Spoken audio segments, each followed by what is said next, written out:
Opinions expressed are those of the program host and guest and not WSTU. WSTU does not endorse any products mentioned. Any reproduction or retransmission of this broadcast is strictly prohibited without written consent of WSTU. The Treasure Coast longest running local talk radio show is on the air. The Treasure Coast Forum. Get interested, get educated, get involved, and give us a call with your opinions at 220-9788. And here's your host of the Treasure Coast Forum. Hey guys, you are listening to WSTU 1450 Treasure Coast Forum. I am Amira Meehan, and I am here with Mr. Frank Mezzapelli. Well done. You would do well in Italy. Mm-hmm. Yeah. Yeah, I know all about like the hand signals. Oh, yeah.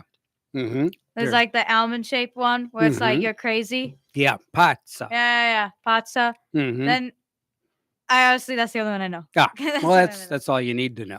Yeah. Yeah, just intimidate people with your stare. I intimidate them when I wave. Yeah, like normally. They're just, I don't think I intimidate them. I think I annoy them.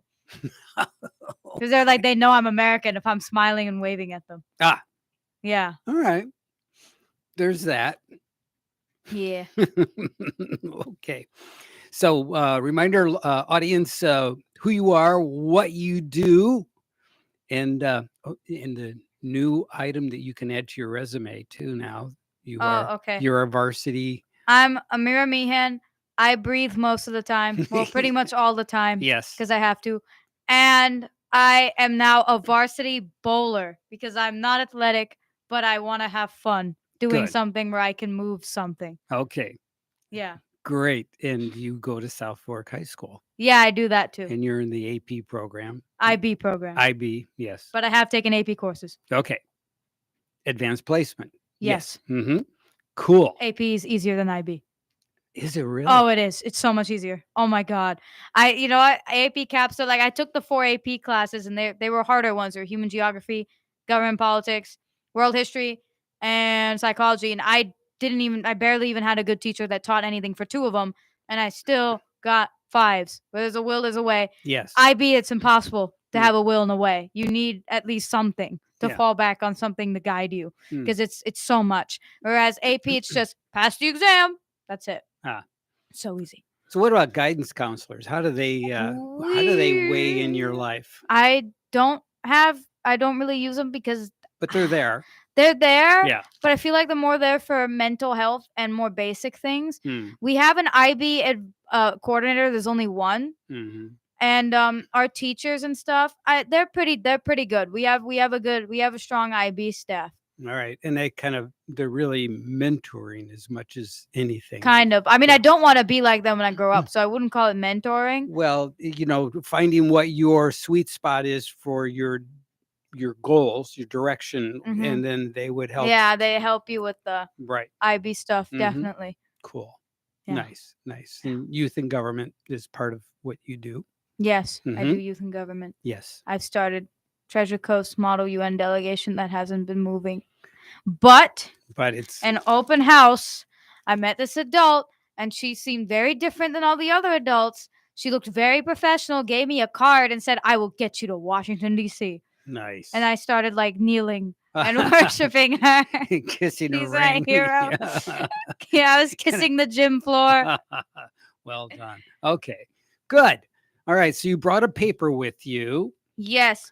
So last time I was on the show, I talked about an anthropological paper so anthropology is the study of societies and stuff. So cultural norms. Yeah. Mm-hmm. Yep. Okay. And last week I brought an anthropological article in the 50s called the Nasarima. And Nasarima backwards is American. So it was literally a very vague and very outrageous document that basically observed Americans like an alien would observe Americans. And it was really enlightening to see how, even though it was outrageous, it was very accurate. It hit the bullet points. Yes. Thank you. Mm-hmm. Yes. Mm-hmm. Yes. Yeah, it fired the right bullets, and that did not miss. They hit the mark. Okay. Yes. Thank you. That's what I was trying to figure out. Okay. Yeah. That's what I'm here for. Thank you.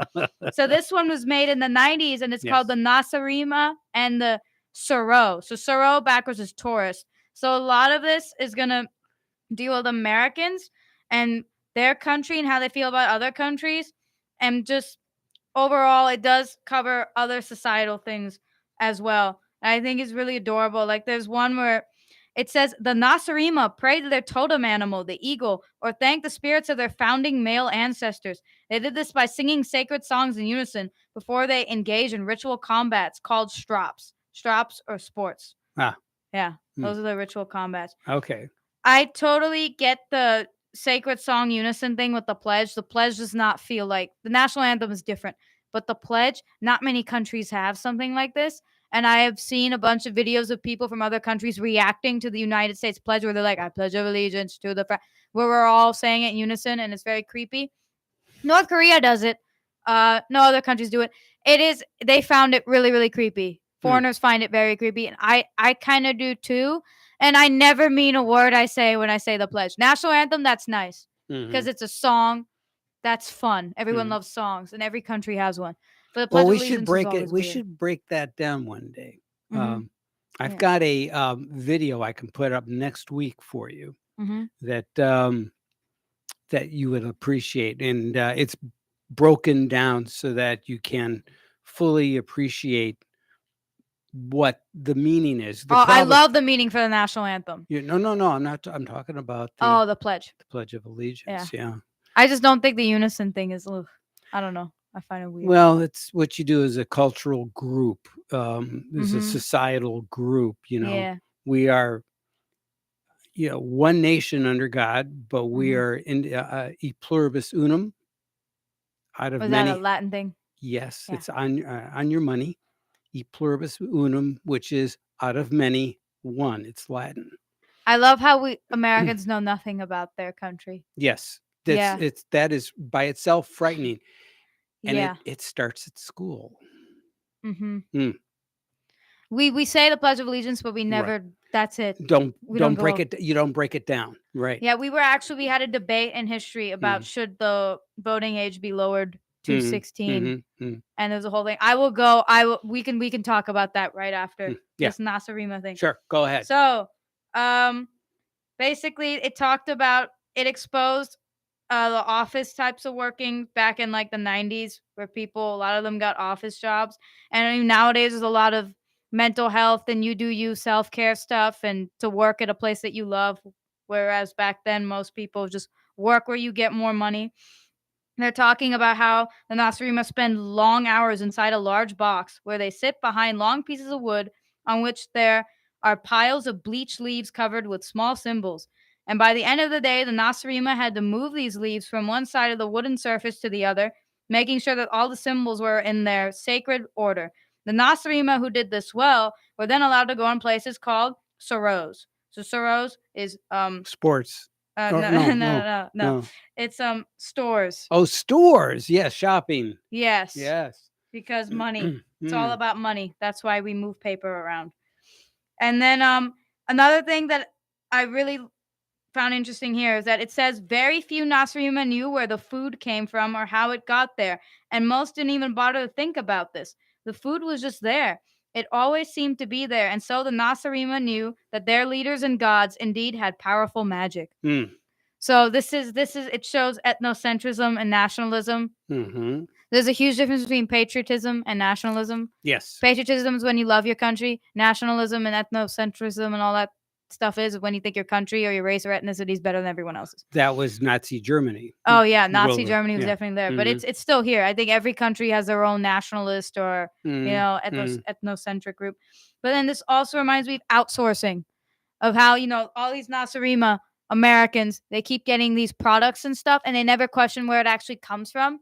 When we do, sweatshops in Vietnam or Malaysia, and where people get paid maybe a $1 an hour to work for like maybe 15 hours a day in horrible working environments. There's probably children in labor too. And people probably just die on the job every day, and it's unregulated because just the costs are cheap and people just they don't know where the stuff's coming from. Like Forever 21, they outsource.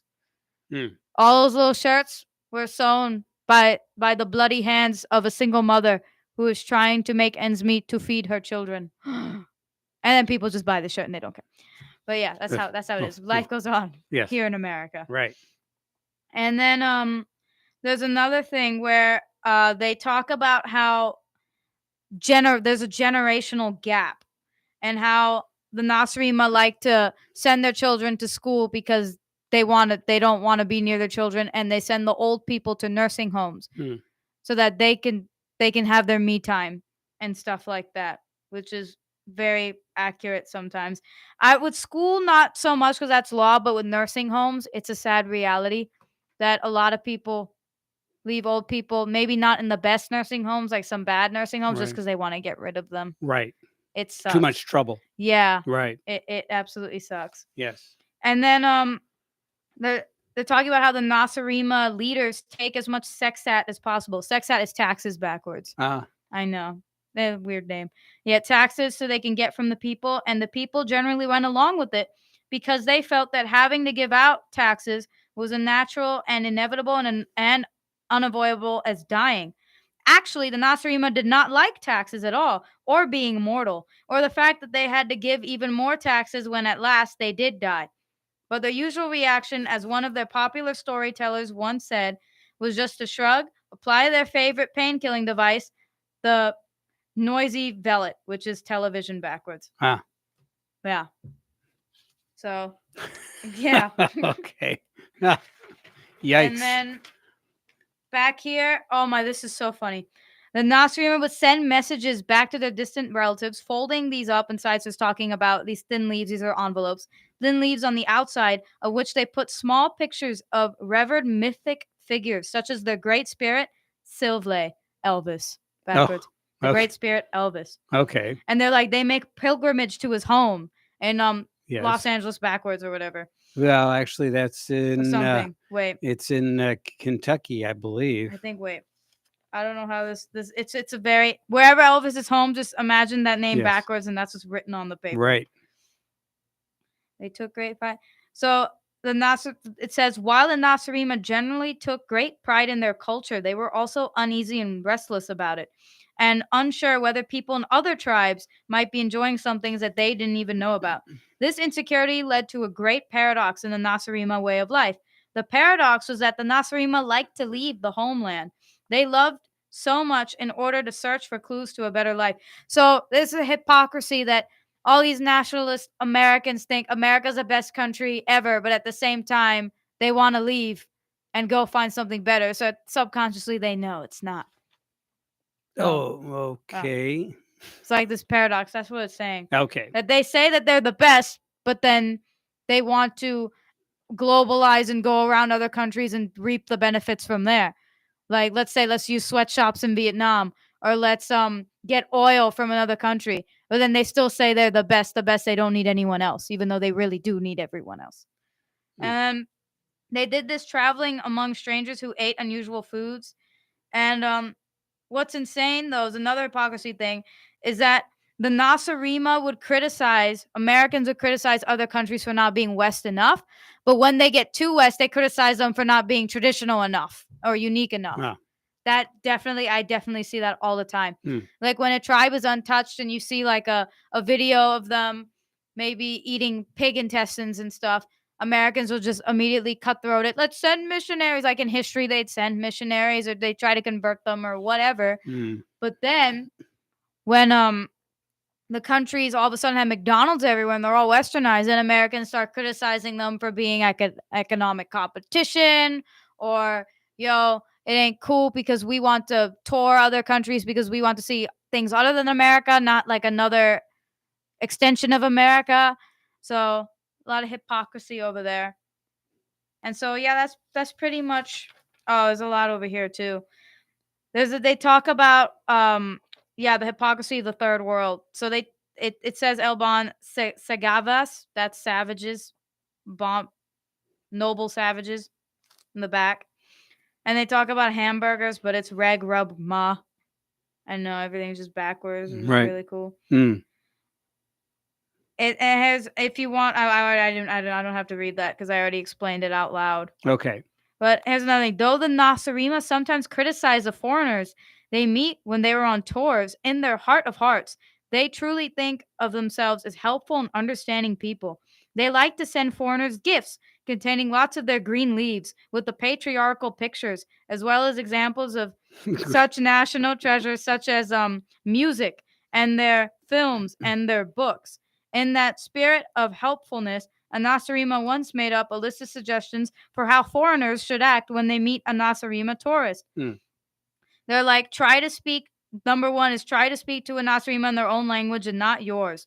The Nasarima get very upset. Some have apparently gone into shock when they discover that other people do not understand their language. Hmm. Number two, if you don't understand them, pretend that you do. The Nasarima love to be understood almost as much as they love to be loved. Number three, when your people put on a show for the Nasarima, let them think it is for real. Though they try hard, the Nasarima have a lot of difficulty distinguishing between theater and ritual. They tend to assume that anything that is staged is authentic. Most, in fact, would be appalled and surprised by the notion of staged authenticity. This may be because they are exposed to a lot of damaging rays called soap operas when they use the painkiller television. So then this also shows the gullibility of the average American and how the news and media is all biased and there's propaganda everywhere trying to brainwash everyone Right. and how everything is unreliable. So that was pretty cool. And then last one, 4.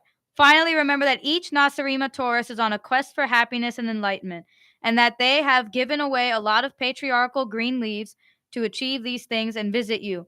Be as gracious as you can be, and remember that however bad it gets, the Nasarima won't stay for long. Even eventually, they go home, where they will force their friends to look at the images of you they have made with their cameras. It is these friends who will suffer even more than you, and it is they who truly deserve your compassion. So I know it's meant to be a joke that, when a person goes on a tour in a country and takes photos, the person who really suffers is the family at home when they share. I see this as the foreigners should pity not how they're being treated by America, but how Americans treat Americans. Hmm. That's how I see it. No, okay. A little deeper. You're seeing a little bit deeper. All right. Yeah. Well, we've got about 7 minutes, and before we've got 5.5 minutes of this Red Skelton skit, and it's about the Pledge of Allegiance. So I found it while you were doing your Nasarima thing, and I thought maybe we'll break this down and we can discuss it on our way back too. See. Now I went through the 7th grade. I went to the 7th grade. I left home when I was 10 years old because I was hungry. And I used to, this is true. I work in the summer and I go to school in the winter. But I had this one teacher. He was the principal of the Harrison School in Vincennes, Indiana. To me, this was the greatest teacher, a real sage of my time, anyhow. He had such wisdom. And we were all reciting the Pledge of Allegiance one day. And he walked over, this little old teacher, Mr. Laswell was his name. Mr. Laswell, and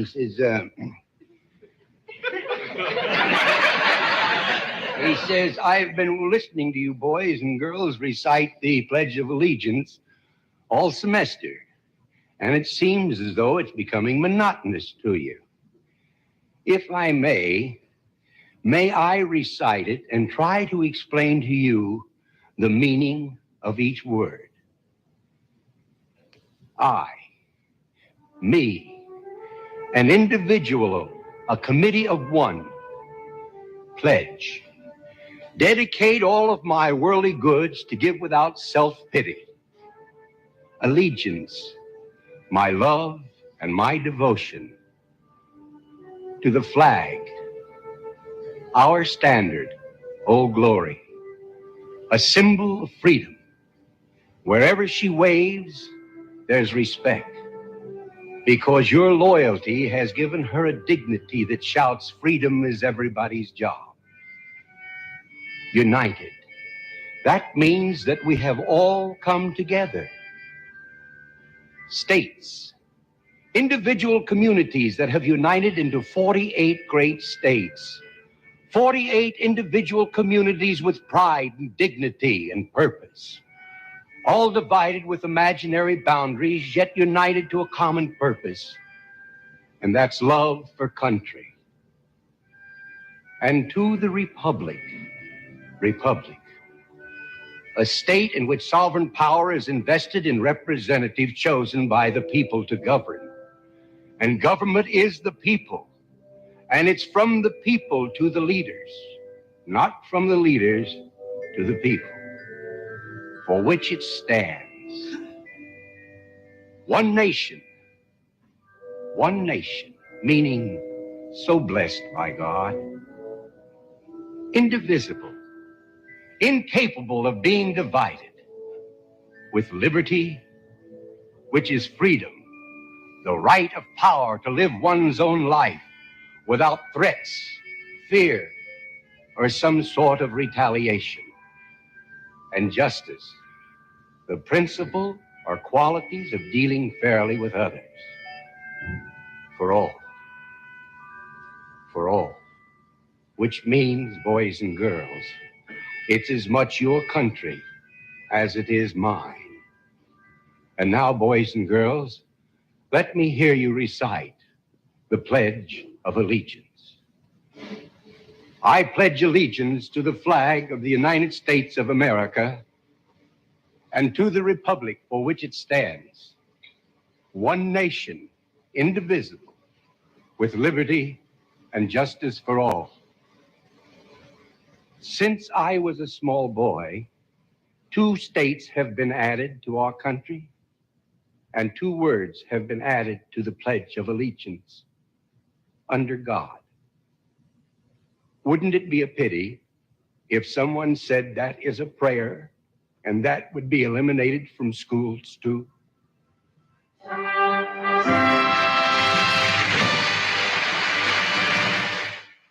Okay, so there you go. That's a famous orator and a comedic performer by the name of Red Skelton. He was. The background music helps. Mhm. We don't have background music. Yeah. And we're around a bunch of people, kids, like acne infested pubescents Yeah. that smell like trash and iPhones Yeah. that have greasy Cheetos on them. Yeah. So yeah, it's hard for me to be like, America is great. But it definitely was. This- It was pretty cool. I It think. didn't age well, but I- it was pretty cool when it came out. Yeah, I don't know. I think it's still relevant today for me. It did compared to the other countries, yeah. Yeah, but Yeah, I'm 100%. but I like the way he breaks it down Yeah. because a lot of people, they go to public gatherings Mhm. and you do the Pledge of Allegiance as part of, like, if you go to a civic gathering, like at the city hall, Mhm. and people will recite the Pledge of Allegiance. Great, but are they just saying the words, or do they really understand what they're saying? So I like the way he breaks Yeah. it down, and he gives more verbal weight to the words. Mhm. So yeah, Yeah, I felt that. I felt that. yeah, you got 100%. that. But the Yeah. music helped. The music helped. Music always helps. Yeah. Carry the Yeah. the Also, I think he made his hair kind of make him look like George Washington on purpose. No, that's Red Skelton. Nah, he looks like George Washington. No, it's Red Skelton. You Okay. Google him, you'll find skits, and he did all kinds of different characters and personalities, okay. but he was actually a vaudeville character. Oh, cool. He did a lot of live performances over the Mhm. years. So anyways, so it's right on time. We can message out right now, and then we'll be right back with much more of Treasure Coast Forum. Thanks for listening.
chill me with shivers of joy.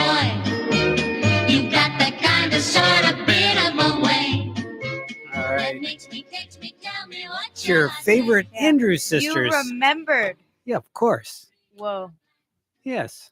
That's what I That's do. cool. that's cool. Yes, I remember a lot of things. I know how to find the studio.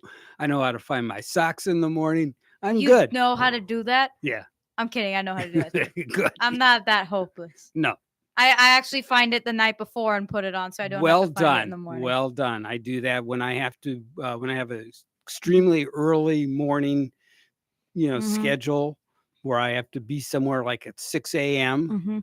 hmm And so like the night before, the clothes are all laid out, Mhm. and then I try to move as quietly as I can so as not to disturb, my wife. So Oh, yeah, yeah, be respectful of others, that's nice. Yeah, you try. But should we lower Yeah. the voting age to 16? Well, what are your thoughts? No. Okay, I think that's hell to the no. I think that's a very cogent answer. Yeah, Yes. and I will expand a- upon my hell to the please. no. Okay. With reasoning and evidence and logic to back it up. Right. Because I never just say hell to the no or hell to the yes. Right. Okay. Well, when I was your age, Mhm. we were toying around with because of the Vietnam War. Mhm. There were Yeah. a lot of 18-year-olds that Protests. were going off to Vietnam, Mm-hmm. but they couldn't vote. Yeah. So there was a twofold conversation. First of all, they can fight and die for the country, but they couldn't go to the local department store or grocery store and buy beer or wine, Mhm. and they couldn't vote. So it's like, yeah, I don't think so. So there was a lot of conversation about that back in the day. and so they temporarily Mhm. lowered it to 18, and then they said It stayed there. no, it voting stayed there. Yeah. But the beer and Yeah, thing, that stayed. That went back. away. Well, yeah. That went away. Yeah. Yeah, 100%. Yeah. A lot of people do use Vietnam War as reasoning why we should, but then again, historical context. Yes. That was one time, Right. and again, that was it was concentrated on one specific issue. Correct. I mean, so like immigrants could argue that, hey, I don't have these benefits that that other American citizens have. I should have the right to vote.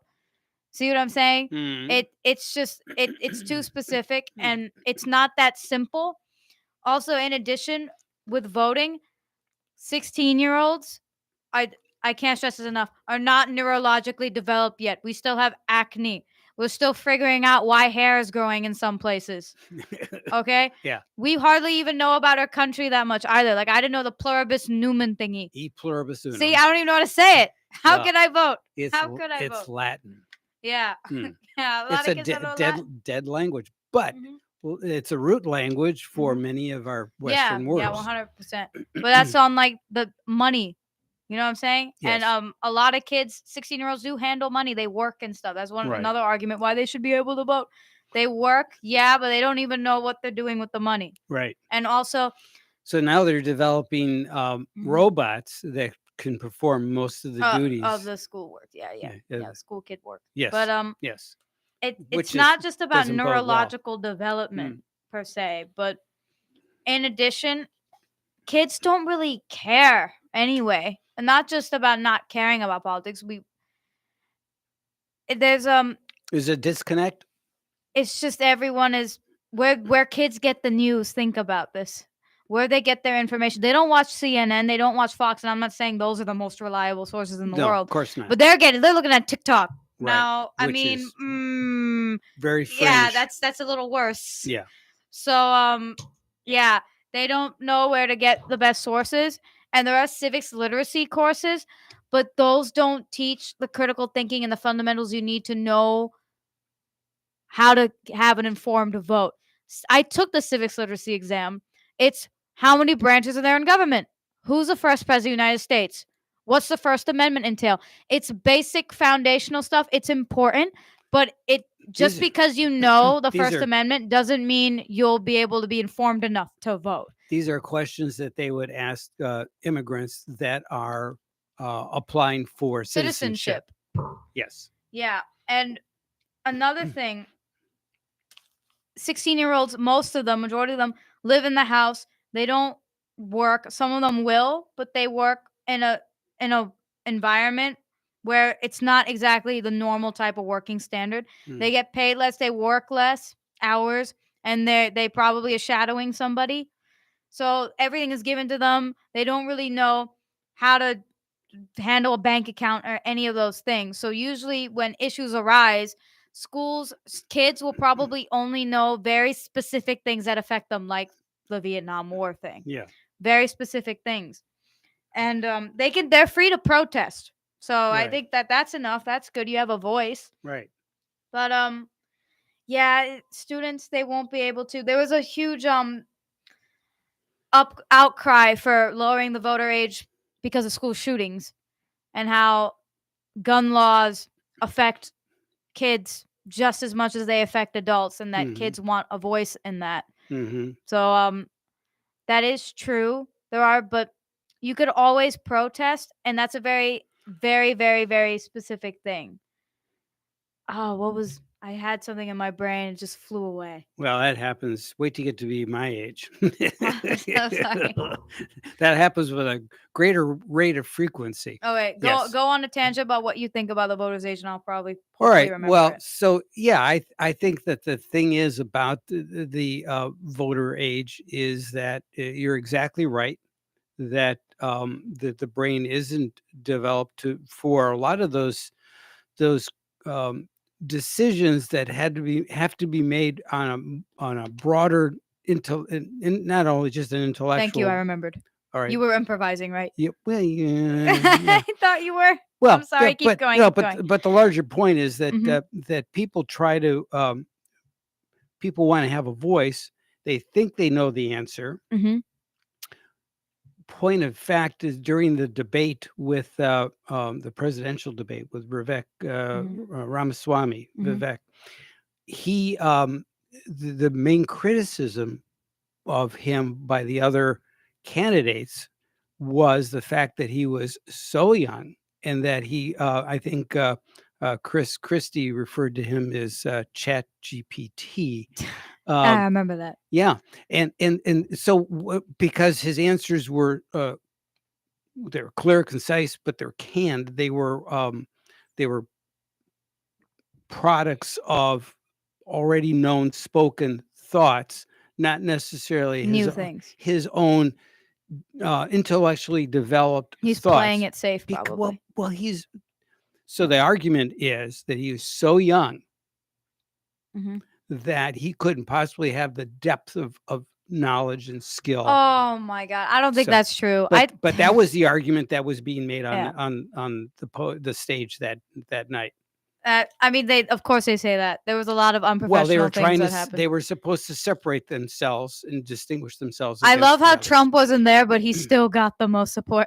Like Yeah. he probably got even more support for not being there. What he had nothing I to know. gain, and Yeah, mhm. exactly. But what I remembered was that kids are affected by school shootings and stuff, but 16, that's like a high school demographic. Mhm. But unfortunately, school shootings also happen to elementary school kids, Right. and no one would even consider lowering the voters' age to 8. Mm. So why make it 16? They're both just, I mean, they're not at the same neurological level, but they're still behind Right. when it comes to development. Also, in addition, this goes back to the dictator's handbook thing, Mm. where there's the 3 levels of people that need to support a leader to get into power. So there's the interchangeables, the influentials, and the essentials. The essentials are people you absolutely need, which are your party members. They need to support you. Otherwise, you will have no power in the government at all. Mhm. Influentials, like for instance, Florida votes are going to be more influential votes than Wyoming votes because there's just more electoral votes here. That's why there are more rallies and more candidate advertisements in Florida than there are in Wyoming. Right. There are more campaign efforts here than Wyoming. So Right. we're more influential than voters in Wyoming. Then there are interchangeables, like immigrants, and all kids under the voting age are interchangeables. People just can't say anything. And so, these political officials, they are so keen on keeping their power. They have to expand interchangeables, make sure there's as many people with no voice in the government as possible. and keep the essentials very small. So there's just a small group of people they need to please to stay Right. where they are. Yeah. That gerrymandering is a great example of this. Gerrymandering. Yeah, I'm sorry. I keep calling it gerrymandering. Yeah, I but always call it it's- gerrymandering. That's all right. Gerrymandering is a Gary- great example of it. Gary would appreciate it, but Yeah, yeah. so Yeah. America is very good at doing what Kim Jong-un does, but at a more democratic way. But Mm. it's still doing what Kim Jong-un does. It expand the interchangeables and lower the essentials. So if the voting age went down to 16, you have more people who are influential and there are less interchangeables.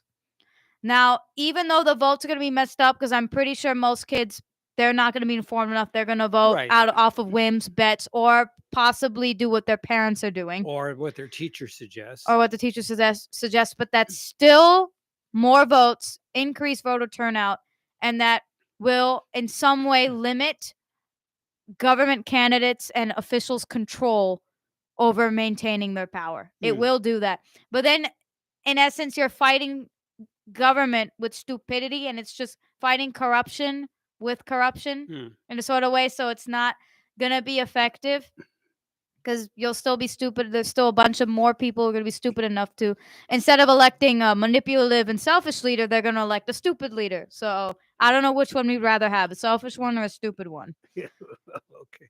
Yeah. Yeah. Okay.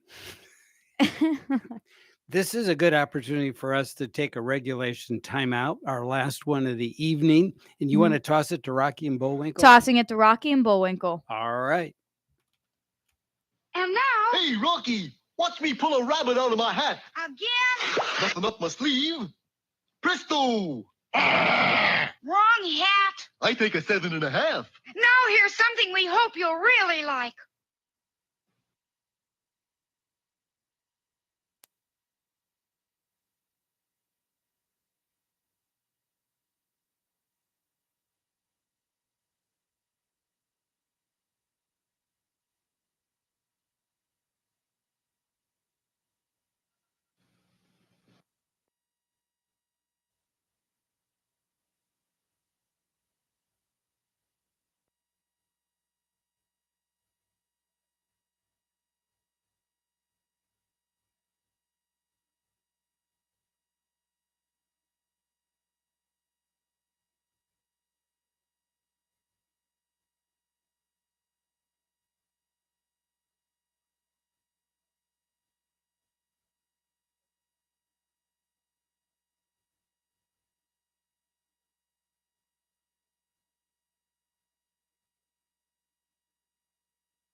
All right. We are back. You're listening to Treasure Coast Forum with Amira Meehan. And I'm going to continue on my Yes, rant go about ahead. how government officials are super corrupt and they try to make sure that as many people in the country, they try to expand the group of interchangeables who have no voice in the government and keep the group of essentials who do keep them in power as small as possible so they have control over their maintenance and power and their sustaining of their own power and staying there because they're selfish and crazy and obsessed with re-election.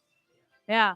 So another thing, there's a reason why when it comes to voter turnout legislation, period, when it comes to, of course, there is a thing going on. Let's lower the voting age to 16, right? Hmm. But Well, that happens everyone every in the election government is cycle. against it. Of Every course. they're all against it. Right. But they're not against it for the right reason. The right reason is saying, oh, that they're not informed voters yet because they're neurologically not fully developed yet. But no, the real reason is because they want to make sure that they have as many people as possible in the country who can't have a say in government. So it's a convenient So excuse. that's why we don't have a national elections day holiday, because it'll make it easier for people to show up at the polls and cast their ballots. They want to. That's why the voting process is so tedious. That's why not too many people vote anyway. Hmm. It's so tedious. It's so hard. And I don't civic- find it tedious or hard. so a lot of other people do. It's It depends on the state. There's different systems. our community here is it's painfully easy. Mhm. You For can- presidential elections? any as well? election. Any election? You just you go to the voter registration office. Mhm. You register as a Democrat or Republican, Mhm. right, or independent, and you can get a vote from home ballot if you That's good. you can ask for that. You can vote early. They have early voting. They Mhm. have early voting stations, places that you can go to. Mhm. So you can vote if it's the day of the election is not convenient for you, no problem. You can do like, I don't know how many days it is in advance. Let's say it's 7 or 14 days, but there's plenty of lead time.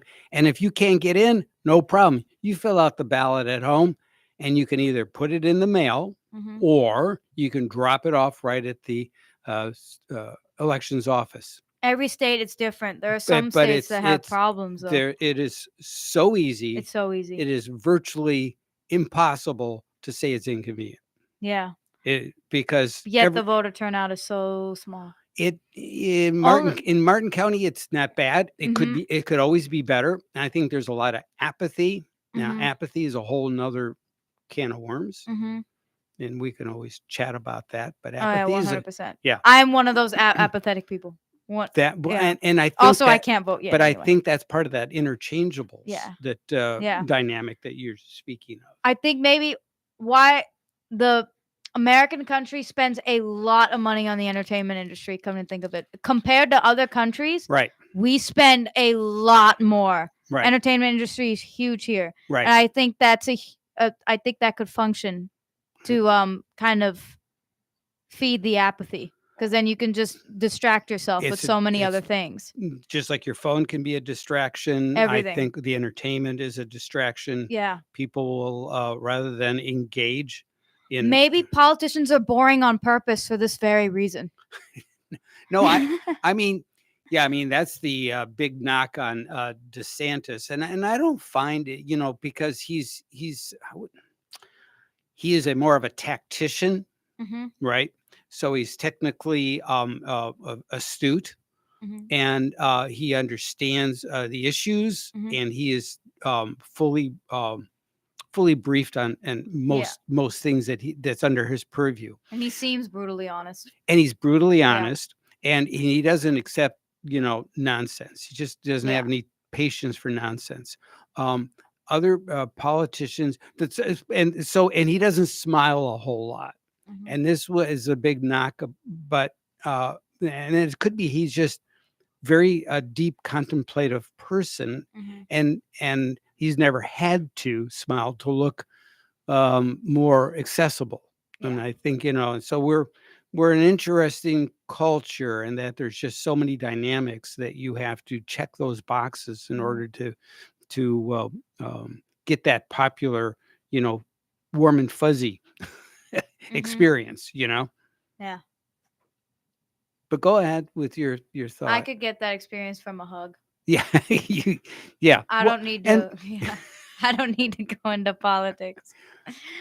Well, yeah. Well, some politicians do it for the money. Some people do it for the affirmation. That for me, those ones are the funniest. Right. Yeah. Right. I think Mhm. look at me. And right? Those are the dumbest ones. It could be. Yeah. Yeah. But yeah, I mean, they all do it for varying reasons. Some of them, it's a career. Some of the original people that went to Washington when the country was founded were farmers. Yeah. They were business people. They were people that left their daily work in order to literally change. volunteer Yeah. their time and their energy to help assist the country to be better. We should go back to that That would be nice. instead of being attention seeking. Right. And they would do their thing for like a couple of years and then go back to No their problem. farm or to their, I think I don't know. When did we get so fixated on re-election? Yeah. When exactly in history did we start getting fixated on that? Because election, sure, let's get elected, but re-election, when there was a specific time when people started getting obsessed with re-election. Yeah. And I actually have felt that in youth and government as an exec SO. When I was it for the first time, I had so much fun. I felt the pressure of what if I don't become an SO again? What if I don't get appointed? It wasn't an election, it was an appointment. Okay. And so I felt that. I totally understand it. Yeah. But Yeah. but a lot of people want to be reelected. I want to be reappointed so I could do more stuff. Right. Whereas a lot of people just want to be reelected so they can Because stay and do nothing. Well, because it looks good in the resume or it's in right. It's what job are they applying for? Their job is now doing what they were elected for. right. Right. Yeah. Also, I mean, How it refreshing. isn't illegal for senators and stuff to participate in stocks. Yeah. And they passed a legislation that affects the stocks. So then right after they pass it or right before they pass it, they can buy some or sell some stock and get a lot of money from stock. Who on earth would do such a Oh, dastardly that's thing? crazy. Who Crazy would go into the talk. Senate just to win the stock market? Everyone. Yeah. Every single person. Like, I think Nancy Pelosi gets a lot of money from stocks, I've heard. Yeah, I've heard Yeah. this. Yes. Yeah. I've heard stories similar. Yes. Yeah. Yeah. So and we can't lay it at the feet of Ms. Pelosi. There's many people, I think. Yeah, that, many. Yes. Yeah. Yes. And the salaries aren't that big. I've looked. I'm like, I want to be a senator. I'm like, I looked at the salary. I'm like, nah, nope. Nope. I'd rather be a lawyer. I can fight for justice and truth and do something good and, get paid more than lie and stuff. But then no, they're all rich. I'm like, how the heck did they get all rich? This is stocks. So that spurs my next question to you, which is when you complete your college education, what vocation are you going after? Oh no. After school? Don't ask this question. Yeah, this It's is every it. student's nightmare. Right? But okay, so in a perfect world, if everything goes well, what would be your aspirational goal? Person who I think Indiana Jones. Yeah. Something like So that. you want to be an archaeologist, anthropologist? Not an archaeologist. Someone who gets challenged every single day, makes a difference. Yeah. Runs around a lot in a cool hat and gets dates or gets really, really hot people. And also did I mention save the world and make a good difference? Yeah. And get challenged every day. Yeah. I want to be scared every day. So you want to be president of the United States? What? That president? Oh yeah, he probably does. Wait, ew. Yeah. Hot people? Well, but there you go. That would be a challenge every day, wouldn't it? Yeah, but what about the hot people aspect? Oh well, The politicians are not hot. Well, They're no. all I like- asked Bill Clinton. He seemed to do all right in the. Oh no, ladies no, department. that's different. I don't Oh. want the ladies department. Oh well, of course not. No, But yeah. but I don't know. I feel like I totally agree with George Washington. My response, if someone said you should be president, it's that was George Washington's response. Historically true. I Yeah. swear it was definitely his response. Oh my It's God. just it's I don't know, it's just too much responsibility. I don't want to take it. It's too much. I mean, maybe I could, but I don't want to be corrupted. I think that's what I'm afraid of. What Ah. if I get corrupted when I'm there? Like going up there, sure, that's You- fine. But you I'm would- worried, what if I find out that even though I am aware that America is imperfect, what if I find out that we're way not as perfect as I thought we were? Or maybe we're better. Or that as soon as I get in the Oval Office, an alien will come and be like, yeah, we've been running the country for 40 years. You must listen to us or otherwise I'll Got- shoot you. Gotta go. Say goodbye. Oh, bye.